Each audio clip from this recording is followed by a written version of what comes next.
Guys, my name is Hillary and I PCS to Rota, Spain, April of 2022. So I've just completed 1 year of living abroad and I just wanted to make a quick video, a little bit of like a retrospective type thing of what I learned, what I wish I knew, what the culture's been like, so that anyone that might be PCSing over here can get an idea of what it's like from my perspective. So yeah, if you're curious about that, keep on watching. The first thing I want to talk about is housing, because this is my first PCS overseas. So when I first got here, I was really naive. I seriously and genuinely thought that I'd get here and within a week I'd be in a house. Let's just say it wasn't a week, it wasn't 2 weeks, it wasn't 3 weeks, it wasn't 4 weeks, it was 5 weeks. I spent 5 weeks at the Gateway Inn. That's how long it took me to get everything processed and finally moved in.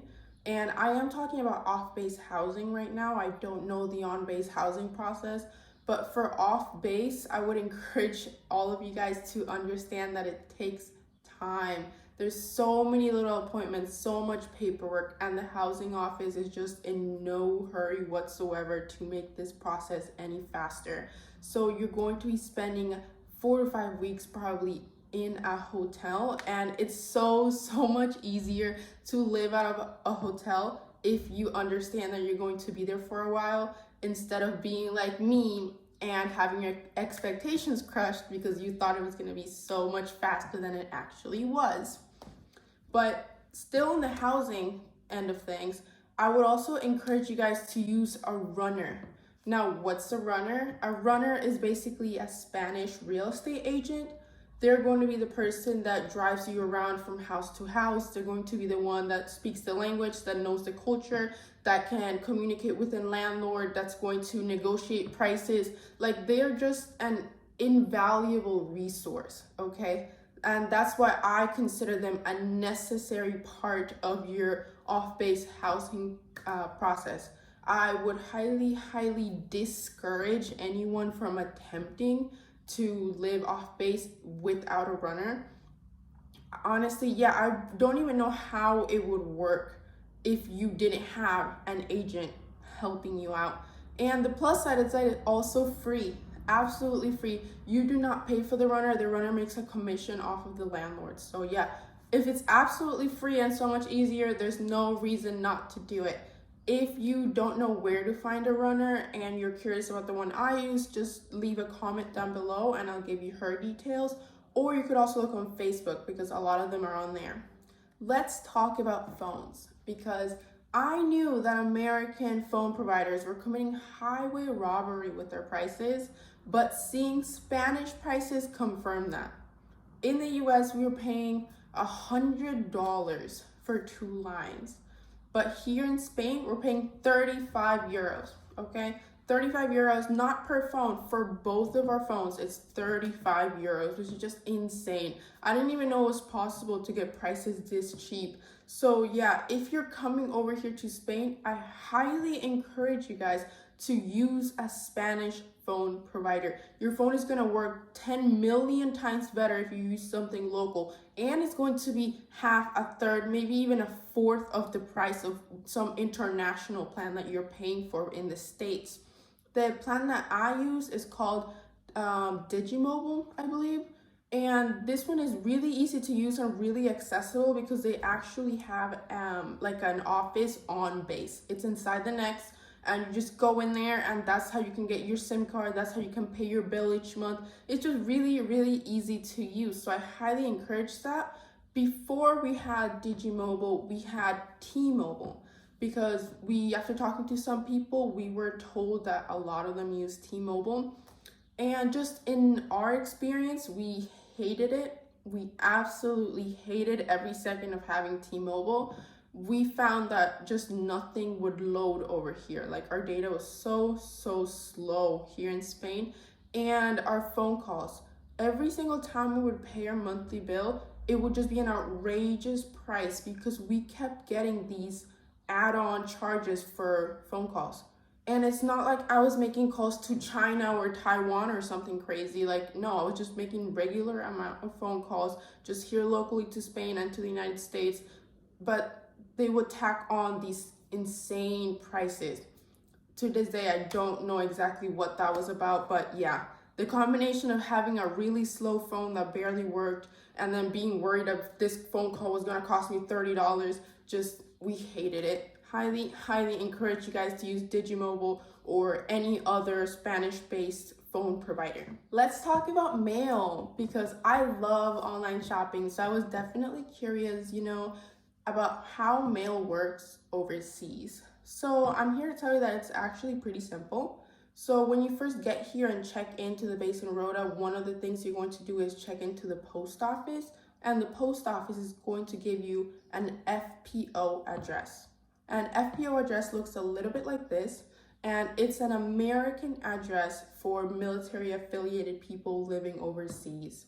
So basically, when you're shopping online, you'll just put this address in the address line and it'll get shipped to the post office on base, and you're gonna have to go and pick it up from there. Now, if you do choose to live off base, another perk of that is that you will now also have a Spanish address. So when you go shopping online, you can also choose to put your actual Spanish address on the address, and then it'll get shipped directly to your house instead of to that post office and you have to pick it up. That works really well for things like Amazon. Instead of using regular Amazon, shipping it to the post office and having to wait 10 to 13 days until it ships, you can use Amazon.es, which is Spain's version of Amazon, and get that stuff shipped directly to your house with the next day or 3-day shipping. So yeah, that's another perk. But yeah, let's move on. One thing I wanted to mention is that your passport/NIE number will become really, really important while you're over here, because, I'm a foreigner here in Spain. Most people that PCS here to Rota are foreigners. So your passport number is going to become more of an important document than it was in the United States. There's going to be lots of places where you're going to be asked to provide your passport number.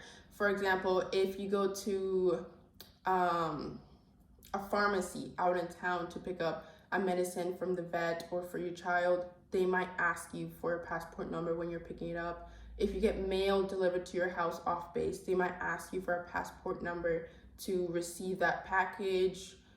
If you go to IKEA, strangely enough, while you're checking out, you might have to provide a passport number. So yeah, you're going to be using your passport number more often than you think. And another thing you might need is something called an NIE number. An NIE number is basically a Spanish social security. So when they ask for a passport number, you can choose to give the NIE number instead. They're kind of interchangeable like this. And you get the NIE number at the security office on base. It's really easy, really fast. I don't remember if it was free or if it cost money, but either way, it wasn't much. So yeah, I highly encourage you guys to get that because it'll come in useful. Now I want to get into driving, because I had really, really bad anxiety around driving when I first got here. So I was really scared, really worried that I wouldn't know what to do, that I'd be scared and that driving would just be a hassle. But on the good thing is that it's actually really easy. Driving isn't that different from the United States, and the streets here in Rota are pretty chill, pretty slow. I rarely see accidents. I rarely see traffic. It's honestly been really, really nice, honestly. Maybe even easier than it was back in the United States. So there's nothing to worry about. The learning curve for learning how to drive over here is minimal. You'll get used to it in like 1 to 2 days. But on that note, let's talk about parking. So basically, it seems to me like Rota and Spain in general really wasn't built around cars, because when you go to lots of different places, restaurants, stores, daycares, they won't have parking. Like, it's actually very uncommon for businesses to have their own dedicated parking. 99% of the time, you're going to be parking on the street. So yeah, parking on the side of the street is 99% of the parking that's available, which can be really annoying. I recommend practicing your parallel parking skills while you're in the States because those are gonna come in really, really handy. And even in places that do have parking lots, like malls or really big chain restaurants, those parking spots are skinny. Like they are significantly slimmer than those in the United States. Sometimes you get in and you can barely open the door to get out, especially in underground parking lots. Like, oh my God, they try to squeeze as many cars as physically possible. But yeah, that's something that is annoying, the parking situation. But other than that, like I said, driving is fine. You're going to be okay. I really wanted to mention bazaars. Now, I had never heard of a bazaar ever in my life while I was in the United States, but here in Spain, they're really, really popular. And a bazaar is basically like a multi-purpose store. Like you need craft supplies, they have it. You need pet supplies, they have it. You need home decor, they have it. Clothes, they have it. They just have everything. It's like a Hobby Lobby mixed with a Home Depot, mixed with a Home Goods all at once. And I just love it. Sometimes I just go there to look because they do have such a wide variety of things. And yeah, I've fallen in love with those stores. I'll put a few of my favorite ones to go to. They're really affordable. And 9 times out of 10, they're owned by Rota's Chinese community, which is kind of nice. So yeah, just wanted to mention them because they're really cool. Let's talk about shopping. Rota doesn't actually have any malls, but if you go to Puerto, which is only about 20 minutes away, then you start getting into the malls. So here are a few malls that I like going to. Loose Shopping is great. It's like an outdoor outlet mall. You can find everything. It's fun to just walk around. And during the summer months, once it gets hot, they have these splash pads. So if you have kids, they're gonna love that. They also have a really big pirate ship playground. That's awesome. Área Sur is like almost attached to Loose Shopping. Like they are right there. You can walk from one to the other. And that one's also great, but that one's indoors, so it's air conditioned and that's nice. And then there's this other one. I've only gone to this one once. It's a little bit further, but it's nice. It's great environment, really beautiful. I would recommend that one. And El Paseo is also, I think, in Puerto. And yeah, it's nice. It looks a little bit older than Área Sur or Loose Shopping, but it still has lots of different places to go to. Let's talk about holidays because Spain has lots of really cool and unique holidays that you don't see everywhere. So first, Semana Santa.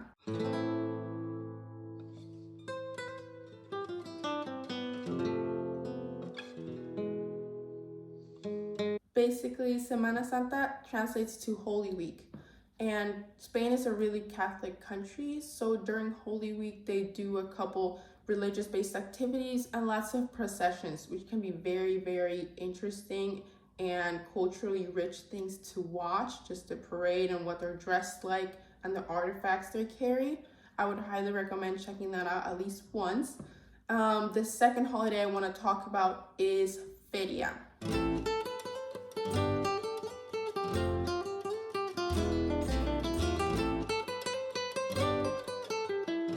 Feria happens in spring. It's the Feria of spring, and it moves around from city to city. So I don't know, I think it starts around April and it ends at like September, just 1 week in each different city. The most famous feria is the one in Sevilla. So I would highly recommend checking out that one if you can. But basically, this is a time when people dance, they dress up in the beautiful flamenca suits you see with a giant flower on their head. There's carnival rides, there's lots of things to eat, there's horse shows. It's just really, really fun. It's a really uniquely Spanish thing. Highly recommend checking that out. The third holiday I want to talk about is Carnaval.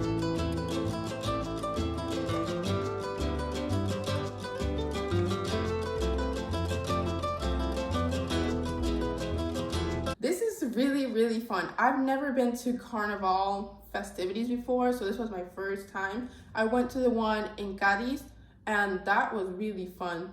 The way they do it is they basically have several choral groups that dress up as a team, bring their instruments and just sing. They sing songs. Sometimes it's based on covers, sometimes it's their own unique song that they wrote, but they just sing and they play music and people gather to just listen.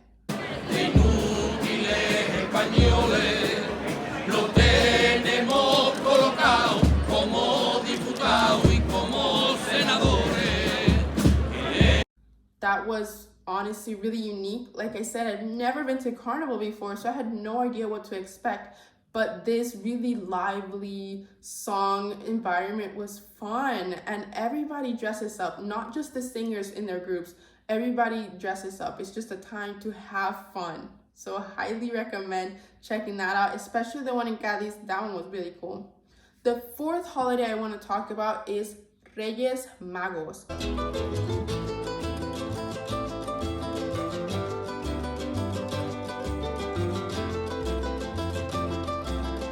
Reyes Magos is part of their Christmas festivities. It takes place after Christmas, I believe. And Reyes Magos is based on the story in the Bible about after Jesus is born, there's basically 3 kings that visit him and bring him different gifts. So that's what Reyes Magos is about. It's basically Christmas part 2, where kids also get gifts from these 3 kings. And there's a parade, I think Madrid, I believe, or Barcelona. Madrid does this really over the top insane parade for Reyes Magos that they live stream, so you can watch that there, or if you can afford it, go there and see it in person. But yeah, Reyes Magos is definitely a big thing over here. Now, I love eating, you love eating, we all love eating good food, so I want to give a little bit of food recommendations for here in Spain. So for brunch, I want to recommend these places. Candy's Cafe is one of my favorite. They have really good food. They have really good pastries, wonderful service, and their English is a 10 out of 10. You don't have to worry. So yeah, highly recommend that place. Then Oklahoma, I've heard good things about this place. I would recommend it. Black and White Coffee. They actually have an afternoon tea that they can set up for you. You just need to call and make a reservation, but it was beautiful. I really loved that experience. And then Negroni, I don't remember what it's called, but this one, I've also been there once and it was really, really good. And I think the restaurant itself was just really beautiful and aesthetic. So yeah, highly recommend any of these places for breakfast / brunch. Now let's talk about dinner recommendations. Here they are, I'll put them all over the screen, but I really like El Perejil because they have great burgers, great meat, service is wonderful, their English is 10 out of 10, you don't have to worry about that either, and it's also really walkable. When we were living out of the Gateway Inn on base, we could walk all the way to there. So yeah, if you need a place that's close-ish to the base but still out in town that you want to try, recommend that one. And then another place is the Steakhouse. We had that one recommended to us. We've been there a few times and it's really, really good. So highly recommend that one. And then this one right here, highly, highly recommend that one. It has a really big playground up front. So if you have kids, they're going to love that place. It's also really, really close to the Puerto entrance of the base. So it's really, really friendly environment and they speak really good English, and a lot of American people go there to eat since it's so close to one of the gates on the base. So yeah, highly recommend these places. Now let's get into Asian food.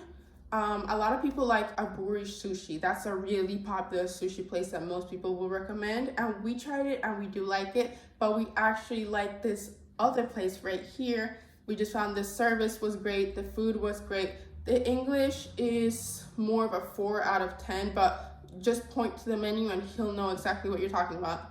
And then for Chinese food, this is my husband's favorite place to eat. He actually absolutely loves that place. So yeah, we would recommend it. Their English is really good too. Let's talk about daycares. So I have my son enrolled in a daycare called Centro Bilingüe. It's a bilingual daycare. They speak both English and Spanish. They just teach the kids a lot of things about the culture and about the language, and my son has absolutely loved it so far. If you live in Rota, it's going to be about 23 minutes away. If you live on base housing, it's going to be about 15 minutes away. So yeah, that's kind of the area where it's at. I've also heard good things about a daycare called Peter Pan. That one's also a bilingual daycare in Rota, I believe, and one called Blancas Nieves. That's also in Rota, I think. So yeah, those are my recommendations for the little kids. Let's talk about siesta. So siesta is such a quintessentially Spanish thing, and it's basically this time in the middle of the day where everything sort of shuts down. I believe it starts like around 1:30 to 4, I'm gonna say. And the reason I'm not fully sure is because each business pretty much sets their own siesta time. You know, like I say it ends around 4, but there are restaurants that don't open back up till 8. So yeah, it's really going to depend. But siesta is basically going to mean that things start to close. So you're gonna see restaurants close and not open till hours later. You're going to see stores close and not open till hours later. So be aware of that, because on Google, it might not always show up that they're going to close in the middle of the day. So you might get there and wonder, why is this store closed at 5 p.m.? And that's why. It's because siesta. Let's talk about travel while you're in Spain, because Spain is really, really big. And Rota is in an area called Andalusia, which is basically in the south of Spain. And there's so much to see in the Andalusia region. You don't need to buy plane tickets or train tickets to go somewhere that's 10 hours away. There's so much here. So I would recommend going to see Cadiz. That's only about 35-40 minutes, and it's a beautiful old city. Highly recommend that. They have a big church that you can see too. I would recommend Malaga, heard good things about that. Marbella, heard good things about that. Ronda, they're really famous for this big bridge that they have. It's called the New Bridge. And even though it's called the New Bridge, Puente Nuevo, it's actually really, really old. It's hundreds of years old. But yeah, it's a good place to just take pictures and spend one afternoon. It's pretty much a day trip sort of place. I would also recommend Sevilla. That's about, I think, an hour and a half-ish from Rota. And it's just so beautiful. Beautiful architecture, beautiful people, beautiful culture. The flamenco dancing, you can see it over there. And highly recommend, especially when it's so close. It's only an hour and a half. Yeah, that's a great place to spend time.